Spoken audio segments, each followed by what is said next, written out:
প্রায় ৭০০ বছর আগে ইসলাম প্রচারে ইয়েমেন থেকে সিলেট আসেন হযরত শাহজালাল রাদিয়াল্লাহু আনহু। সে সময় সঙ্গে নিয়ে আসেন যুদ্ধের তরবারি, যার একটি তরবারি আজও সংরক্ষিত আছে। সে তরবারি থেকে এখনো খুশবু বের হয়। তরবারি ডেকসহ সে সময়ের বহু নিদর্শন দেখতে প্রতিদিন শাহজালালের মাজারে ছুটে আসেন লোকজন। সিলেট থেকে হাসান মোহাম্মদ শামীমের তথ্য ছবিতে রাসেল আহমেদের রিপোর্ট।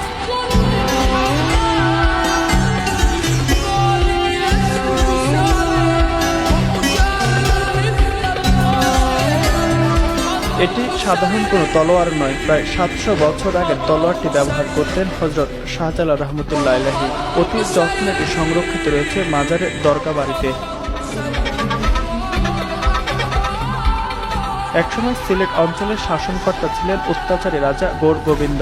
সিলেটে ইসলাম প্রচারে সুদূর ইয়েমেন থেকে ৩৬০ জন সঙ্গে নিয়ে আসেন হযরত শাহজালাল। বিনা রক্তপাতে জয় করেন সিলেট। সে সময় তরবারিটি এখনও সংরক্ষিত রয়েছে।